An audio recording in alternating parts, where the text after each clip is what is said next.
Welcome to the Locker, Season 2, Episode 52. I'm the host, A. White.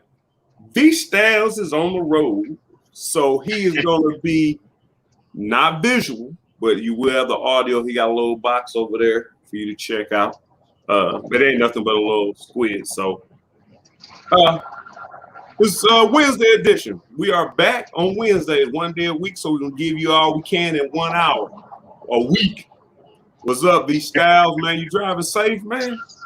Man, I'm driving safely. Tell the people the real reason got me in a small box is because you're still mad at me that one time I didn't make it, and you have put me in the penalty box, and that's why I'm in a small box. I don't even see my picture. I see how it is. No, my grudges are a lot bigger than this. When I hold a grudge, it's a whole lot larger than this. You would know. Louis done chimed in. What's up, Louis? So one thing about it, I'm gonna have to probably relay some of these conversation questions or chats to Van because he's driving. I don't want to take his eyes off the road. He's trying to I don't know if this is safe for us to try, but if he's willing to try it, he's been doing driving with style, so I'm assuming it's something that he's accustomed to. Facts. So it ain't on us. He made the decision. Anyhow. Hey, I'm traveling to our last track meet of the year. We're going to Junior Nationals, and we started a little bit later than what we expected, and that's why I'm driving. So it's for a reason. Oh, I thought you were driving for work. Man, I fly for work. I ain't driving nowhere for work. They better put me on one of those PJs. I don't do driving, man. For work, nah, man. You better fly me. I don't care if it's 20 minutes away. Bring me in a helicopter or something. Well, every city don't have airports. So when you fly to an airport, you got to do some driving, dude. What are you doing? You just helicoptering into the business's backyard or something? Here you go with that. Man, come on, man. Don't do that. Yeah, man. That's how I roll. I'm at that level now. Okay. Well, I'm gonna tell the sponsors to send back the gifts that I told them to send you. If it's like that, you good? No, you good, man. You good? No, man. I got family. I got kids, man. If I get one of those La Terrain watches, man, I could definitely got a few people who will welcome one of them. My hairline look like it's receding. Anyhow, but let's get down to it, man. Let's do it. I've been watching a couple things, and man, it's really disheartening, man. I was in what is that thing they have going on Twitter now, where we all going there in Spaces? Yeah, we was in Spaces. And nobody really hit on it. My volume was off. No, they talked about it, but nobody wanted to hit on it. I don't know where you stand, but you are a lot more about Olympic sports and a lot of other things. Like you go outside of just the big box sports, the big revenue sports. You go outside of that. So as an athlete, man, you done been in obviously, you've had health issues while you didn't further your career, probably in the NFL, but just to see what was going on with Simone Biles, I just thought that it was some of the comments I was reading, not what was going on, but the comments I was reading and some of the posts I saw posting just made me think, every now, we talk about, we probably made some ground as a country, and we are at a certain, we reach a certain space as people and individuals caring about each other and neighbors. And man, some of the stuff I've read and seen, and some of the defenses that other professional athletes have to put up for an effort to sit behind a keyboard and wanting to just tweet their thoughts or make a post about how they feel like somebody should represent the country. Oh man, it set us back another 5 years. I thought we were making progress. Man, it's like we've had that Band-Aid. People think it healed, but no one has put enough Neosporin on it, right? So when they ripped that Band-Aid off, it was still the same sore, right? Probably a little bit worse because it didn't get any air to it, so it never scabbed up. And when we have had the last person who led the country, he pulled back that thing, and it's an open wound still. And it's something to critique an athlete, but it's something when these political guys like this Charlie Kirk goes on and says the stuff he says. I don't mind you saying whatever you want to say with it being sports driven, right?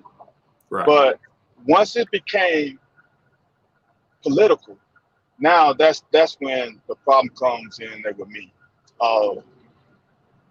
There's a lot of stuff, backstories that people don't want to delve into, like her parents are not there, her support system isn't there like it usually is.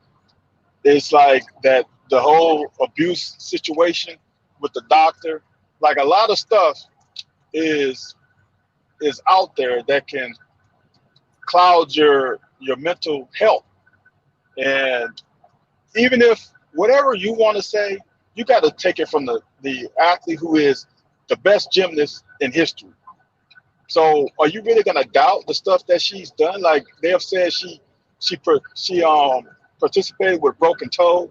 She participated with kidney stones. Come on, man. And now this time you really going to get on this? It's ridiculous. My thought was I saw some of the videos where she were doing the, I think it was the horse. No, the vault. The vault. Yep. And she was coming every time she was coming down, and you and I both know as an athlete, like I said 2 years ago, 3 years ago, it was a running back that was where they were picking up blitzes. I was like, his shoulder must be hurt. Because I've done it. I know what it looks like. Right. But the way she was coming off of the vault, every time the few videos they showed, she was really ginger on her landing. So her landing where like everything else was cool, but there was some question about it. But my question is this. I know you said the political side, and you thought maybe, I don't know if this was as much political as other things. My thing is that people are saying, as you stated, the Michael Jordan of gymnastics decides that it's better off that I take off, whether it be injury, whether it be mental, whatever the reason is, I can't compete, which you have never accomplished what she's accomplished. You've never been in a situation she's been in a situation, and you have never had the magnitude of pressure that she has on her back to say, well, I say this because what the hell would have been said if she would have performed either mentally injured or physically injured, and we took a bronze or still took a silver, or she didn't produce any points for us? What do you think would be said? Oh, well, that was selfish of her. She should have, if she wasn't good enough to go, she should have just sat out. You can't win. But when you MFers start talking about people's who've done this for so long and at the top of their game, and you want to question when they should do it, how they should do it, why they should do it, that's where my problem was. I've seen some political stance, and I didn't really give those in entertainment. It were the people who saying, well, oh, now that we know the whole story, I feel no, you didn't. You never had an opportunity. You never had an opportunity to say, well, yeah, Simone, you need to go out there. One, you can't get that close to her. Two, you don't know the right people. But if you want to go on social media, you sound like an idiot. Right. Here's the one that got me. Is she was in an interview, and she had a normal vault. She scaled it back to, as they say, a vault that she can land in her sleep, right? And the thing was supposed to be a 2.5 Yamachiko. And she did a 1.5. And the reporter's like, so what happened in the 1.5? She was like, well, I was really supposed to do a 2.5, and I just checked out. Dude, that right there, it's not like football is tough enough for you to check out of, and you can potentially get hurt. But can you imagine you doing some flips, and you're supposed to do 3, and you do 2, and you lose your landing, you can't spot your landing, then you land on your head. Come Right. on. So all that other stuff, man, Yeah. people can say whatever they want to say, man. It's stupid. She has given what? She's won the most gold medals as a gymnast or something like that. If not, she's close to it. Like, it makes no sense. It'll be different if it was me and you on a men's team. We're nobodies, and we haven't proven ourselves. And all of a sudden, we check out. We're probably just scared, right? We probably Right. the moment is too big for us. But someone who has performed on that level, on the world stage, in the world championships, in the Olympics multiple times, do you think it really was too much for her? Like, that moment was too much? It's other stuff that was bothering her more than just being at the Olympics, because she's been there, done that, and won multiple gold medals. So what's the deal? And you know, another thing she said, which made a lot of sense to me, man. It brought up two things. One, she said there was no crowd, and you know, it's kind of so basically without a crowd, everything's going through your mind. Like you said, the legal issues with the trainer, you know, you don't have the people forcing God, USA, USA, all that stuff. You don't have people cheering behind you, motivating you. And I'm not saying the motivation is the issue or not. Because I do remember Michael Jordan on The Last Dance saying, well, I go to the training, they say, well, Michael, so you could, and he said, so well, let me tell you, if there's, what do you say, if there's 10 pills in the bottle, but one of them might kill you, would you take them? And he said, shit, it depends how big the headache is. Like, I don't know. So I'm saying if an elite athlete at that level says, you know, okay, maybe the headache is too big, or you know, the solutions aren't what they are. I just don't like the fact, and I don't really follow that stuff, but I've seen it too many places where I bring it up. If it was a one-off, it would be fine. Right. But I just saw people, you know, posting about it, and I'm like, who does that? To me, she's still a child, kind of. When she's 23? Yes. She's kind of still a child, and plus she's a female. So that's you know, that's kind of another thing we are as a country. We want to beat up on women. I'm saying mentally, whatever. Because I said to a guy who posted some bogus shit. So if this was an 8-year-old kid who was hurt, and you won't even find out till you 40-some years old whether maybe you had concussions, you know, you had concussions or whatever, but she should do this, or you know, whatever whatever stress is. I don't know. I just felt like for you to go public like that, that's just like you hitting your kids in public or hitting your spouse in public. Hey, like, think about this. Think about this for a second. How many times in high school or in college, I'm not saying you're nervous, but whatever you're feeling, you look up in the stands and you see your mom, and then everything, it sets you at ease, right? I remember playing my first game at Kentucky, and I was, you know, hyped, nervous, all that stuff. And I saw my parents just calm me all down because I'm so used to seeing them in the stands, right? They made all my high school games, all the games I ever played, they made it to. So in that instance, picking them out of the stands made me feel at ease, right? Can you imagine her, and this is going to be her final Olympics, and where her whole family's supposed to be there, and now they're not there? How unsettling that could potentially be. You don't know that until you get in the competition phase, and it's totally foreign to you because you know we're all about routine. Every elite athlete is all about a routine. Now this routine is different. Like you said, there's no fans, but even more important, your support system is not there. You can't look up in the stands when you have a bad routine and say, okay, mom just say thumbs up, or she gives you whatever the signal that y'all have between you and her, or you and him. That's not there anymore. So that can be a factor too. When she did her practice vault and whatever, she didn't do it as well. Maybe that's an instant she look up in the stands, you see her mom, her siblings, her coach, whomever. And that's just a situation she didn't have anymore. And that's even more unsettling if you even go into there with a mental break, having a problem. Now you don't have that same thing you usually go to. It can really break you at that point. And you know as well as I do, in a sport like football, maybe basketball, or you know where there's more players, you know, if I'm like, hey, coach, and then the best thing the coach has ever said to me was, I'm like, hey, coach, my shoulder hurt. He said, can you go?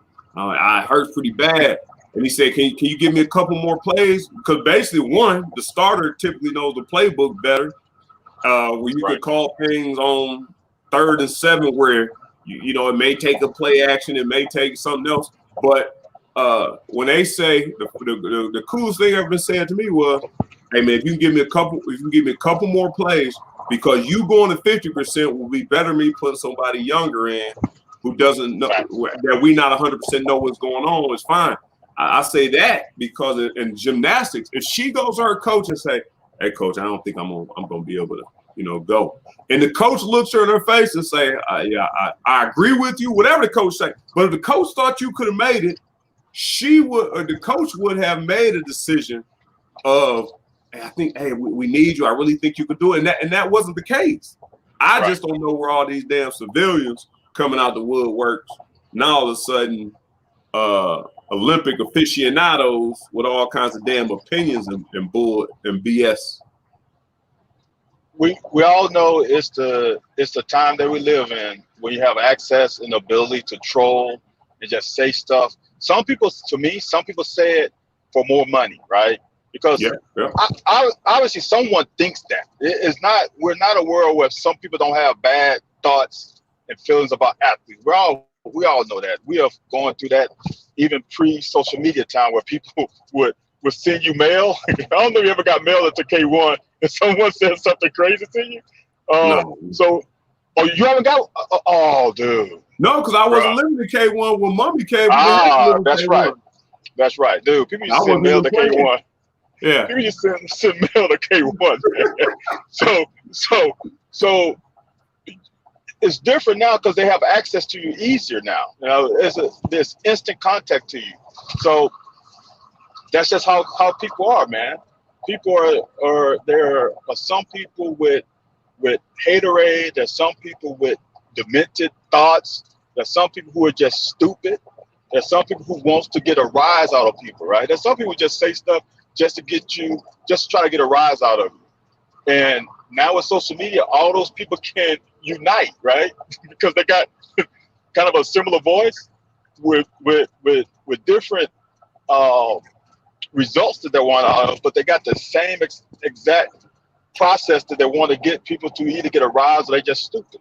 And it's weird now that you can just do it on Instagram, social media, on Twitter, on Facebook, and you can get a community that thinks like you and says the same thing that you do. Now y'all bond, and that's the crazy part about it. Yeah, man. Did B or Van read Lex the Herald Leader back in the day? Jerry Tipton.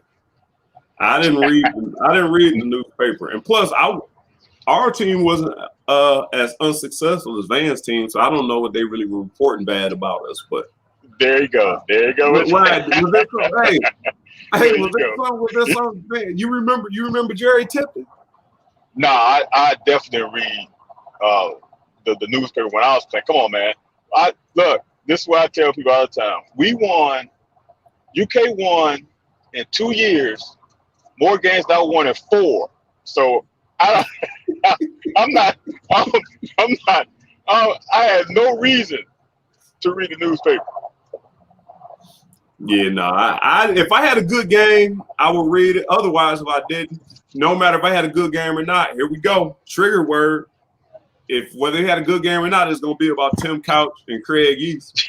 So, I mean, if I had an outstanding game, then I would probably read it just to see, how outstanding it was, because my goals are so high for myself that even my outstanding game, when I look back on them now, was like, I could have did more. Like that was, man, I could have did more. So, no, I never really read it because, like I said, if I didn't have any outstanding games, I had pretty decent games all the time. But if I had a bad one, shit, what's the point of me? What's the point of me reading it? No, because the people that's writing about it don't know what I was expected to do, don't know why I did what I did. And, and plus I got to hear from my coach anyways. In our film session, it wasn't like it was with you all, Smith and Curry and all that, when y'all do the highlights or the lowlights in front of everybody. man, when we got in the running back room, it was pure comedy. It was pure comedy, boy. Hold on, and you were using the DB room for a spring. It was pure comedy in our room too. Oh yeah. Y'all kept it pretty funny. I'm saying no, but I'm saying yeah. You're right. Yeah, it was. I was just kind of thinking more on like a game basis when you watch the game and somebody did bad. Oh yeah. Like you had a bad game, Smith gonna get you Curry gonna get you on the team meeting when they show how the low lights. Right. But then once you done beat up so much, then y'all come through. The teammates will come through and laugh about it to take a little bit of the sting off. Yeah, back in our day, Coach Archer, when Coach Archer listened to you, he listened to you. So then we went to individual meetings. Coach Smith let us have a little fun because our wounds were deep.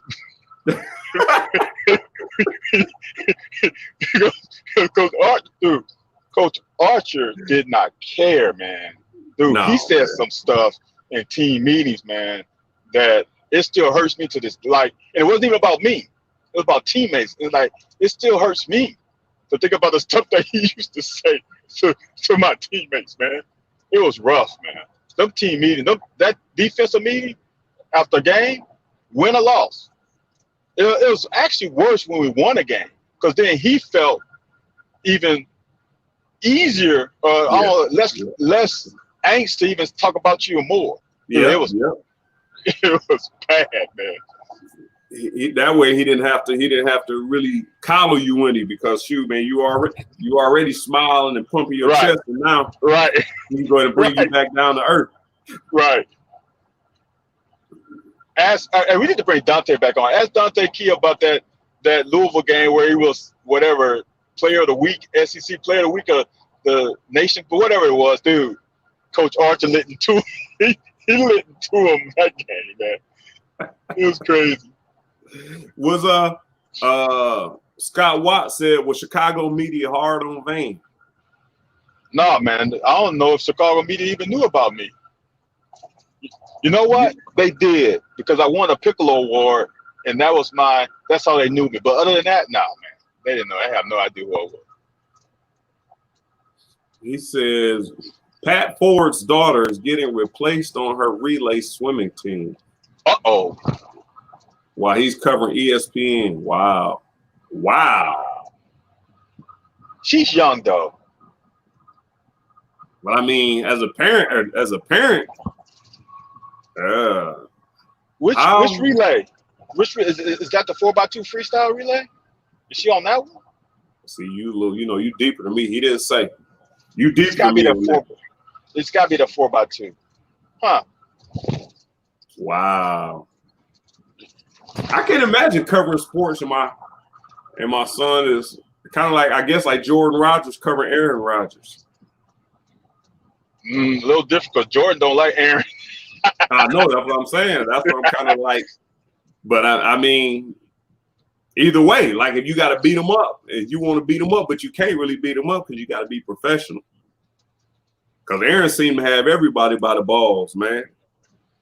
He seemed to be able to do whatever he wanted to do. I'm starting to have when he did his press conference today, I did gain a lot of respect for him, though. I gained more respect for him because he was up front, man. He kind of told some stuff. Like he'd been there 16 years. They making decisions. He said Randall Cobb left unhappy. Charles Woodson left unhappy.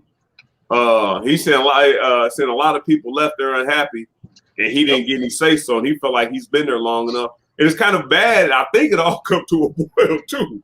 When you see Tom Brady go to a whole nother team, make all the damn decisions you want to make, and then win the Super Bowl, and you say, man, looky here, man, all I asked you to do was keep this person, or just the culture. They really, as we know, which is going to lead me to another whole topic, is the culture that you present is what everybody's playing under. So the culture is, how New England got for a while. If shoot, man, they're going to let you go if you do this, or, if everybody's just kind of worried about being let go. Now you start to get selfish because you got to do self-preservation. and a lot of other things come into play. But after Aaron Rodgers' statements today, I kind of gave him a little bit more respect. I do think he's still a selfish crybaby. It's all about me type guy. Hold on. You gave him a compliment, then backhand slapped him. Just you can't do that in one sentence, man. You can't do that quickly. I told you I didn't like him from the beginning. I said I earned a little bit of respect from him from Man, listening to it. Look, the Green Bay Packers as an organization is I don't know why people don't talk about them more, but they're not good. Think about this, right? Just think about this for a second. Green Bay Packers had Brett Favre for 10 plus years. They had Aaron Rodgers for 10 plus years. And they both have one Super Bowl apiece. Right. Do you think it's their fault? Or do you think it's the organization fault? Well, here's the thing, though. They tried to run because New England, I don't know if New England without, and one thing about it, maybe New England allows Tom Brady to make decisions, but New England, they were trying to use that New England model. Like, let me get rid of some of this talent let me get rid of these people before their talent is worn off. Let me get rid of them while they're valuable. We got what we want out of them. They may have one more year and they got some value to somebody else. I think that's what they've been trying to do. And Aaron's kind of like, man, you can't keep just leaving me out here. And me and you have both said the same thing. I think Thomas had bums too. Thomas had bums, catching right? the ball from him. Hold on. Thomas had bums, right? Thomas had a lot of bums. Right. But he always had the one guy who's been the same. He always had Grunt. He always had Amendola, right? And they always had a great defense. See, the Packers has never put anyone for an extended period of time.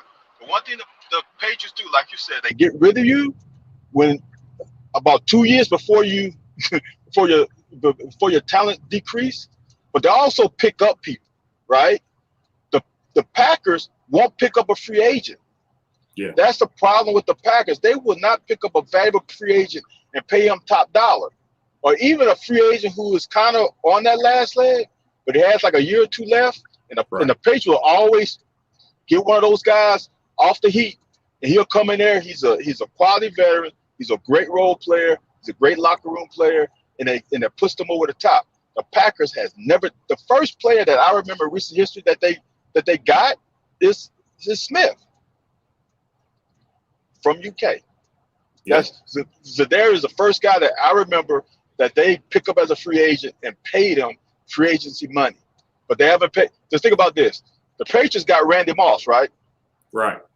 Name one free agent receiver that the Packers have picked up that was worth a dime.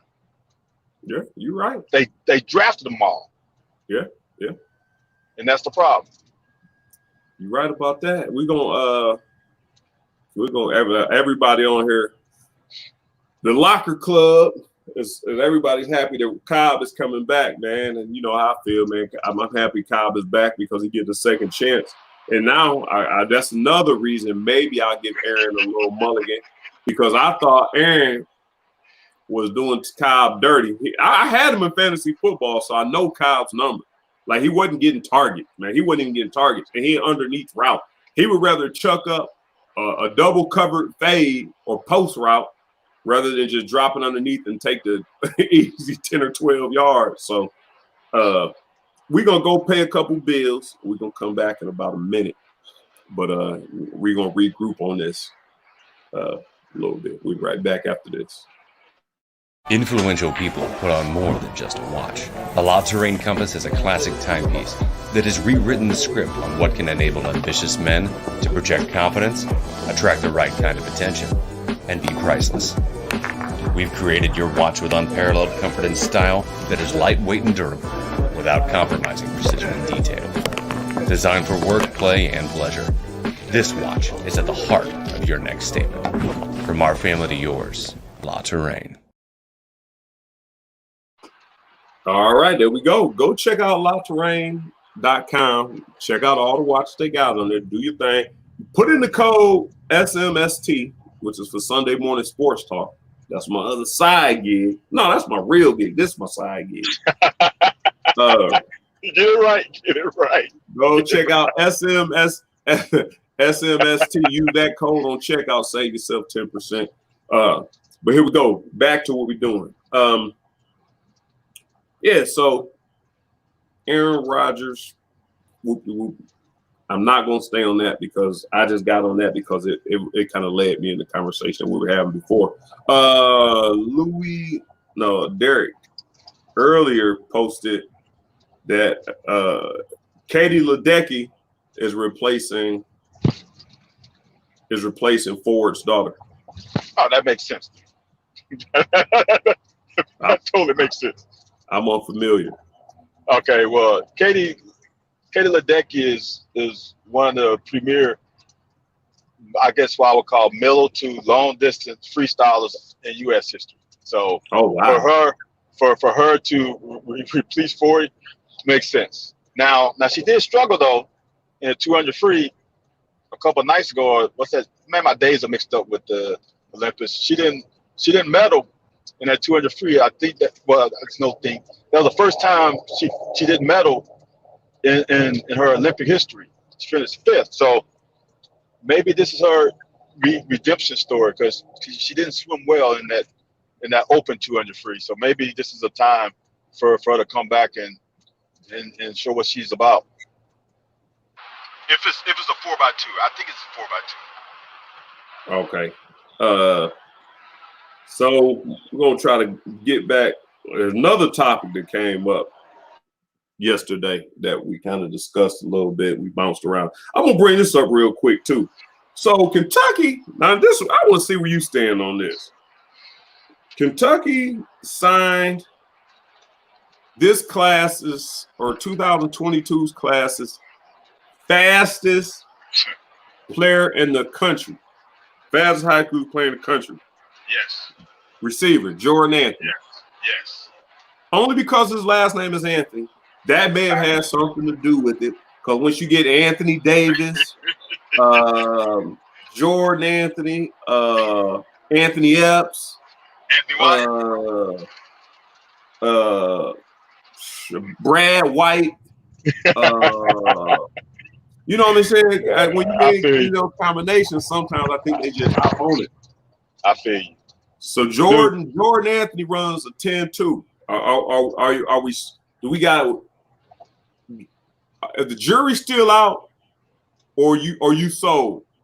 NIL is gonna be all up on it, or are you not sold yet? Here's the thing, right? They had a guy for Auburn. I can't think of his name right now. He was a sprinter. And one thing you can't coach is speed, right? Dude, this guy has played football 2 years. Okay? Guess how long he ran track? Guess how many years he's run track? 4. 1. Oh, wow. Dude, he won. Look, and I watched the National High School track meet. Dude, he is special. So he's going to 10-1 next year. He ran 10-2 as a junior? As a junior, dude, 1 year of track. I'm telling you, if he can run anything close to what he runs in civies and put pads on, it's the fact he's a Ted Ginn. We all know Ted Ginn cannot catch a cold, right? Right. Ted Ginn has dropped more touchdown passes than he's caught. But he played like 14 years. You know why? Because you cannot coach speed. And what if we had a problem with? I've said this many times as a corner, if you can't go by me, I don't respect you. Especially as me as a big corner. You know, I'm beating you up at the line of scrimmage or somewhere down the field. I'm beating. When I put my hands on you, it's ball game. But when you got a guy who can run a 4.2, I'm not putting my hands on you. Because if I miss you, I'm going to look like a fool. Right? So just the fact that he can run that fast. Let's say, who was the guy for the Rams, Austin, that played for West Virginia, right? Yeah. He ain't, how many passes? You have probably caught more passes than he has caught. And he's been in the league for like 8 years. Right? Whoa, now I caught a shit ton of passes though, bro. That's what I'm saying. Oh no, I'm saying in 1 year, You have probably caught more passes than he's caught in 8 to 10 years, Oh, okay. right? Yeah. So, but he stayed in the league a long time because he has speed. Dude, speed kills. And it makes a defensive coordinator and makes definitely a cornerback nervous because we don't know when that play is going to be. You know, the thing about it, the worst thing as a corner for us, if Anthony comes out and runs a post route, he taps his head, goes to the sideline, then Anthony Jordan runs a 4-2. We got Jordan back to the line of scrimmage, and then he runs a go route. Come on, man. It's not fair. Yeah. Derek said he wondered why he was only a 3-star. But the speed don't automatically make you a 5-star athlete. But No. But absolutely, like you said, if you only got 2 years of experience under your belt, they can't really be jumping you up into no 5-star. They ain't got enough film on you, one. And he apparently just ran the 10-2. So Right. Look, don't look at those stars. If you're a 3-star, we've talked about this many times. If you're a 3-star, you are a snap of the finger away from a 4. And you're definitely close to a 5, right? But you snap of a finger from a 4. Here's the deal. Look at the people who were recruiting him. Based off of that, someone who's gave him a scholarship offer, base your thought process off of that. Ole Miss gave him a scholarship offer after they just picked up 2 guys, right? So he obviously has some talent.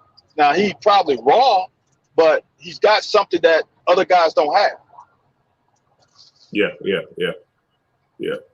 And that's good. Like you said, you can't teach speed because one thing I do know, but that was in junior college. Marvin Love ran a 10-2. I think he ran a 10-2 as well.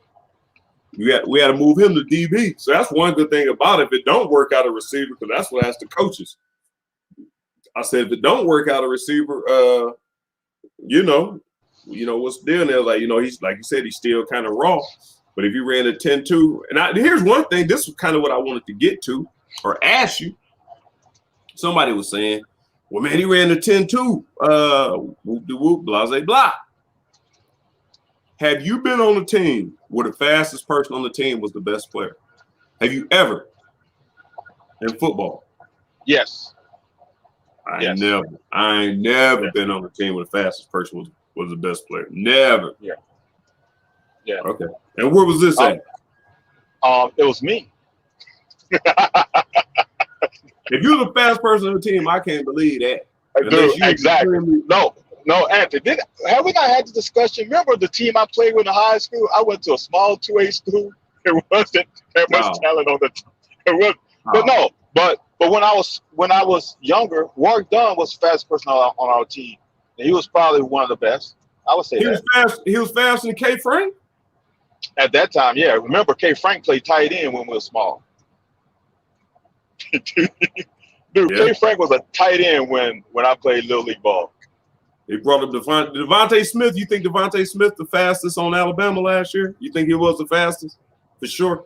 Yeah, I'm pretty sure. That is a good one. That is a good one. Dude, that guy can do that. He's a unicorn. Pass on him. He's a unicorn. Dude, he's a freak, man. Percy Harvin was the fastest person on Florida team. He was the best offensive player. I don't know. Was he? He was the best offensive player by far. Now I don't know.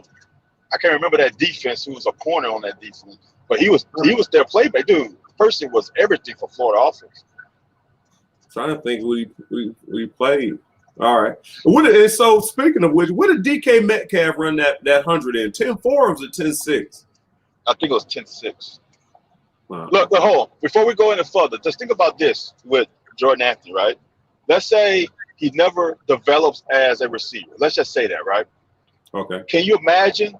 Guess who was probably one of the best special team returners that we ever had and was good at receiver, but he was the best returner we ever had in my history of UK that I can think of. Keel Sanford. You remember Keel? Okay, who's better? Yeasty, to me.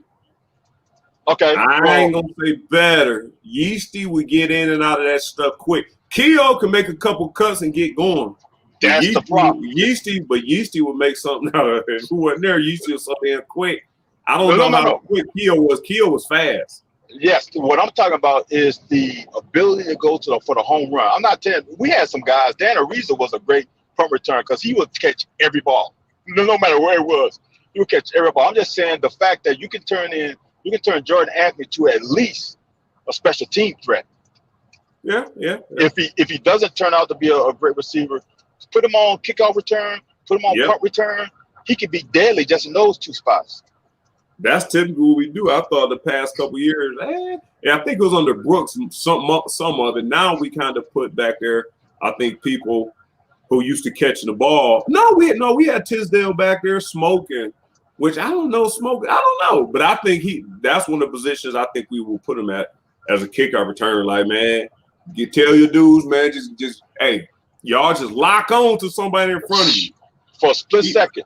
Let him pick one direction. Because if that guy even has a hesitate to go around you, to shed you, to do anything, even if he coming directly at you, he's gonna eat up an angle.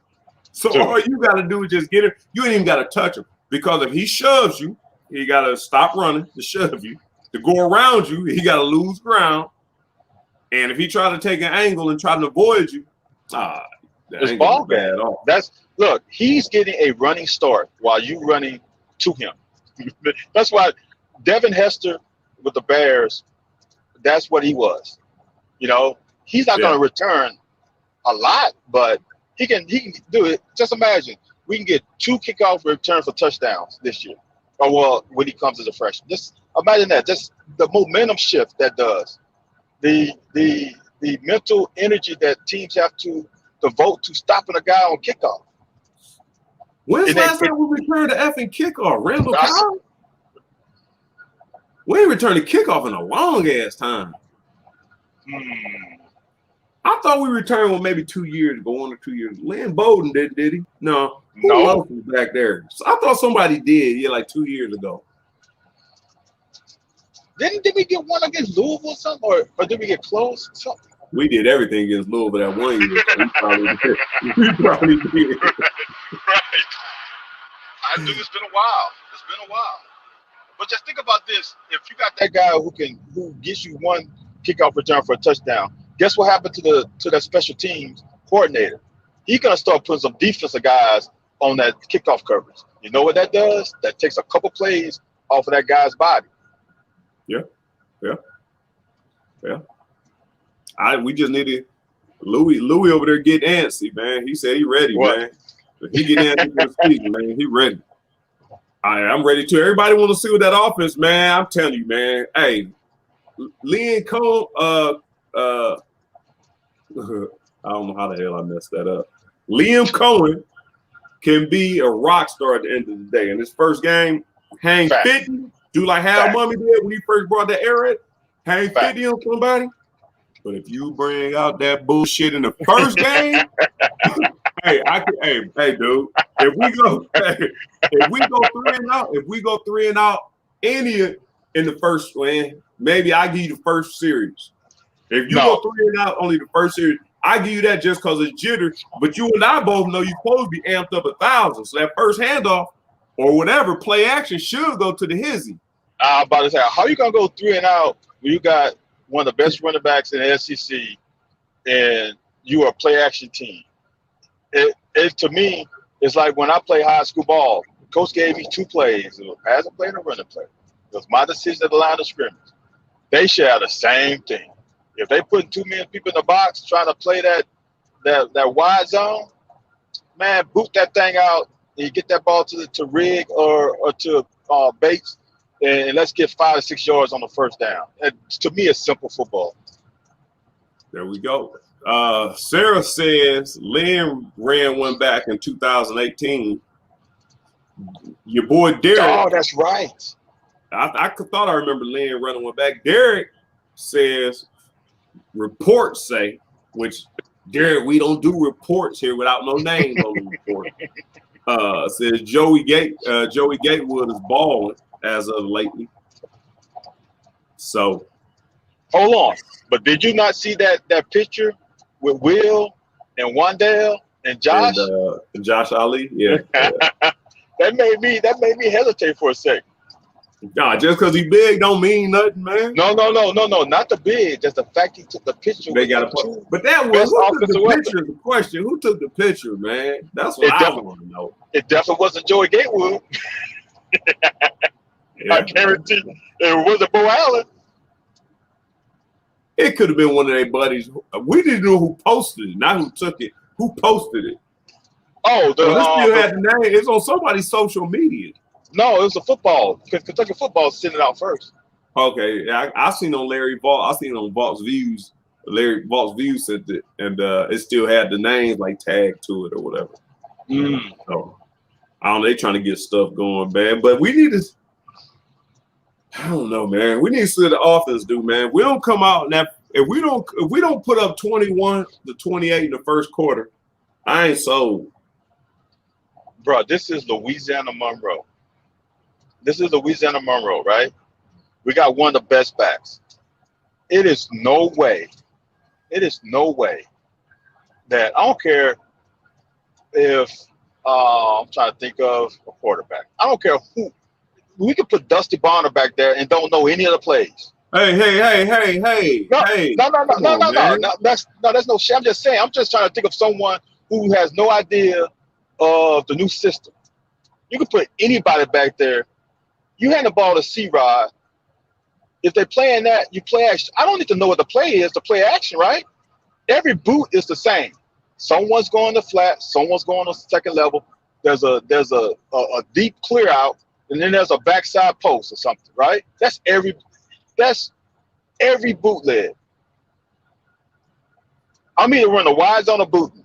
That's simple. I got two plays for at least the first couple series. Either I'm hand out for the wide zone, or I'm boot, or I'm play action. I'm gonna sit back 7-step and throw it across the middle. That's, to me, if we can't get against Louisiana Monroe, we can't sustain drive. That's a problem. Well, Derek says Matt Jones said Joey was balling, and apparently that came from Merrill. So if it came from Merrill, is it something? Well, Morrow, does that something that, because one, ain't Morrow told us for how many years that the tight end's gonna catch more balls? And you the damn tight end coach. And he was the offensive coordinator in the bowl game. Right. I don't know, man. It's to me, I think that's leak work. That's him leaking stuff out. So the future opponents have no idea who's starting. So I'm interested to see who wins that battle, though, man. As we have said many times before, I can't wait. Yeah, there's two things I'm waiting for. I can't wait for that, and I can't wait to see if Quadre Mosley plays out opposite Dort, or is it going to be Valentine? I ain't worried about our DBs, man. I ain't worried about that. No, I'm not worried. I'm just wondering who's going to be that starter opposite Dort. Here's another thing you need to keep in mind, dude. Coaches can't be in practice now anyways. So there ain't no damn way anybody can know if Levis is pulling the head.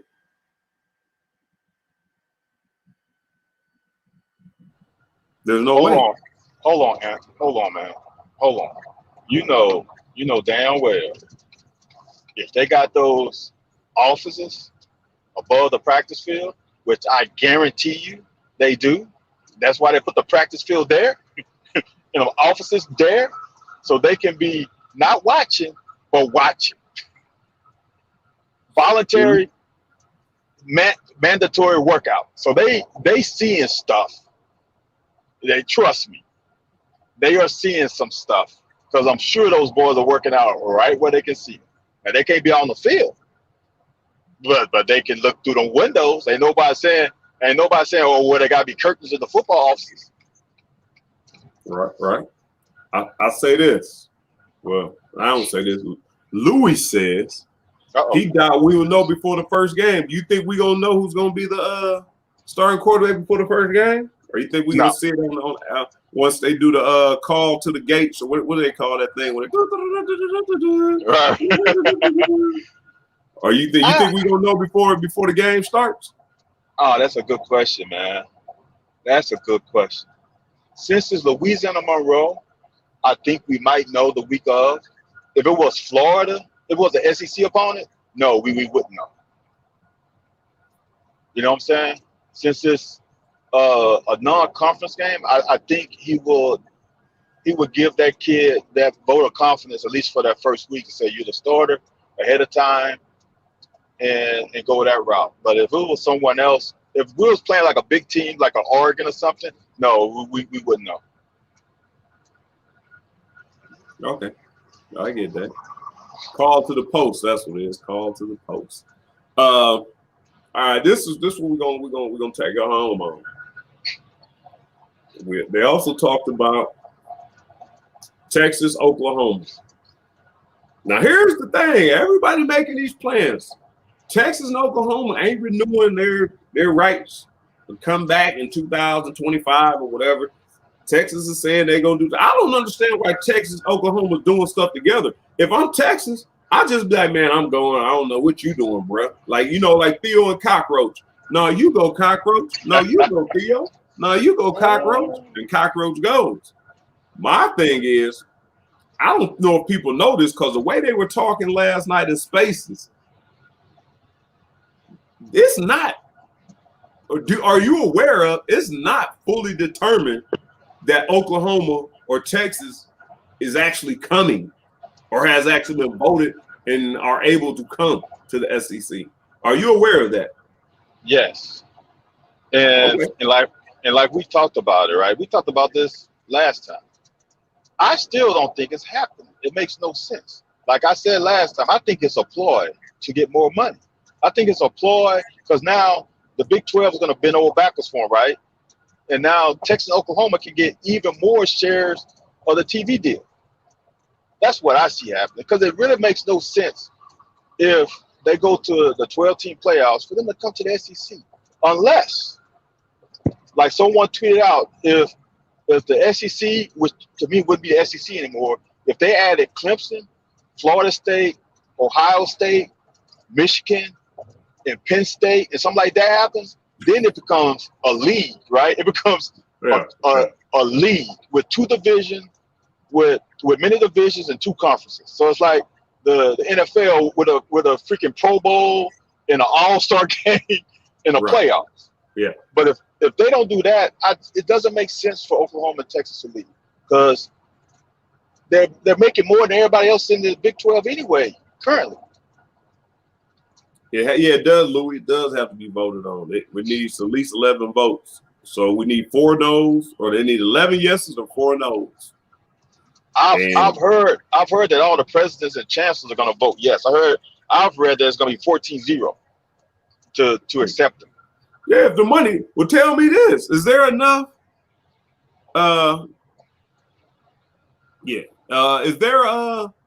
Is there enough money? Is $14 million increase per team? Is that enough moving forward? I don't think so. Because if you don't start making bowl games, they start knocking Kentucky out of bowl games and all that little extra money, then it kind of affects your university singularly. So is that $14 million enough for everybody to say, yeah, that field team? I mean, maybe it is. Well, Vandy probably don't need the money. Ole Miss, Mississippi State may need the money. Texas A&M don't need it. Huh? Anthony, why? When the conference last year gave them $45 million apiece. Yeah, but if you can get 60 then, but that's what I'm saying. If you can get 60, ain't that more than 45? Hold on. But they got a new TV deal that's rolling in the 2024, 2025 that the states are going to go up even more. They made $45 million last year. The money is nothing but what does Jamie Foxx say on this show? It's going up. The money is going up. It ain't coming down. Right. So it was $45 million last year. What's going to be 47 this year? By the time 2024, it's going to be probably 50 plus. I don't know, man. I don't know. I think it's going. I'm with you because when I'm talking to the people in the staff, I'm or not in the staff, but just people around the athletics in general, different sports.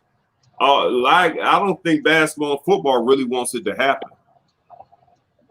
Like the coaching and staffs, I really don't think so. But I think once you get down to the president and the AD, and they look at all that money coming in, that's going to come in, $14 million more dollars. I mean, once you spread it, how many ways? How many programs do we actually have? About 15?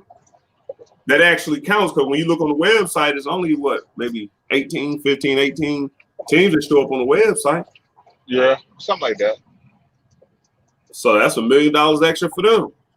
I mean, I don't know how that goes, man. Sheesh. Oh, it's too much to think about, man. But everybody concluded, and everybody's getting up in arms and getting frustrated over, what it's gonna mean. 9 games, or here we go. Oh, whoa, hold on. Here we go. What's that? The other thing they was talking about was getting rid of the Louisville game. Now put it like this. Now, if we were going to a 9-game SEC schedule and still keeping it 12 games, why would, and this was everybody saying we're going to do what the Louisville rivalry is. We don't need the Louisville rivalry no more. I think people are feeling like get rid of the Louisville rivalry because they're the only competitive team that we play and play 3 cupcakes.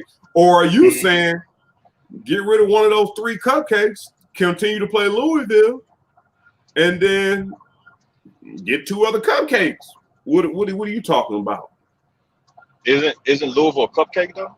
That's what I'm saying. Well, I mean, they have been at times. I mean, the record is about 50-50 about now. It's about even. Yeah, it's about even. I would say this, right? Here's the argument for me for counseling is there is no recruiting rivalry with Louisville right now, right? So it doesn't benefit us right now to play Louisville, so to speak, right? But at the same time, if you swing it, it would be still nice to beat up on Louisville and keep getting all the top Kentucky players, and not have them go to Indiana, Minnesota, Ohio State, or whomever. So, because as a player, you see that rivalry game, and that gets you as a high school player pumped. Oh well, they killing Louisville. I want to go there. So I can see both sides. I really don't care, because I'm gonna say this: when you go to a 9-game SEC schedule, you're gonna want some cupcakes. Like we went through it last show about who all the other teams are playing. Everybody's playing cupcakes. Everybody in SEC is playing cupcakes, and we're not even in a 9-game SEC schedule. The question would be: do you think Georgia, Alabama, LSU, Texas A&M would play a big non-conference first game if they was playing a 9-game SEC schedule? I think they would. What's the difference in one shit? Georgia about to play Clemson out the gate. Hold on, that's what I would say. Do you think Georgia would play Clemson if they had a 9-game SEC schedule after that? I believe they would, man. I believe it. Okay. I think those teams that do that, like Ohio State does it a lot of times, they have cupcakes, but they usually play an interesting game. It might not be there's only 3 teams in America that you kind of look at it. Oklahoma, or I guess Oklahoma in there. There's only 4 teams you look at like, oh, I'm scared of them. Other than that, it's just an interesting game. Like Notre Dame is just an interesting game. Oregon is just an interesting game. Michigan is an interesting game. Most of them are just interesting games. That's what I'm saying. Would Georgia play Clemson if they had to play Alabama after them? So the 9-game schedule, it ain't gonna be a Vanderbilt after them, right? What if Georgia had to play Florida the 2nd game of the season after playing Clemson? Would they do it? Okay, we ain't gonna say that, but Derek's saying that Georgia ain't giving them that Georgia Tech game. That's true too. That's a rivalry game, though. Okay, I see what you're saying. Yeah, I think Justin sent that out. I don't think that's talked about. That's just him. Justin just made a statement. What if? I don't think that's going to happen, though. You know what I'm saying? I don't think the ADs have been talking about get rid of that game. I don't think it's going to happen. But it is fodder to think about, right? Because it's an interesting thing to think about, though. If we went to 9 SEC games would you rather get rid of Louisville and keep the MAC games, or keep Louisville and get only 2 of the non-conference directional schools, your East-West schools? Hey man, we're gonna get up out of here, man. But next time, don't do that, man, because I got too many homeboys that play the MAC. Don't use MAC, man, as a euphemism. Well, okay, I feel you. My bad. I don't want you run around here besmirching my friends. All right. I feel you. Oh man, no, and we ain't taking no more questions. Van's driving. It's time for us. How can they give up the Bedlam game? Like, well, Ooh, that'd be a good one. Hey, man, y'all. Hey, we all did. I appreciate everybody who's been over on YouTube. I was over on YouTube cutting up some videos, seeing that, man. Y'all are liking and subscribing, man. I appreciate all that. Appreciate it. If you want to check out the La Parade watches, put in the code SMST, Sunday, the acronym for Sunday Morning Sports Talk, and get yourself 10% off. Man, go back over there, watch this show again, subscribe and share it with your friends. And hopefully this one day a week will work out for y'all, man. We're just giving y'all one Wednesday. Next time, Van probably won't be on the road. His son, daughter, and them gonna come back as what is national? Fingers crossed, man. Huh? Fingers crossed. We shall see. Yeah, come back as national medal winners of some sort, because Van gives them he gives them he gives them a little leeway to not have to get a gold. Like there's something except the gold, but we wish the best to the young Hiles out there performing in their events, man. And appreciate it, man. And we'll bring it back on Wednesday. We'll bring it back next Wednesday and do it again, man. Appreciate you, man. Drive safe. Yeah, man. Appreciate it. All right. Later.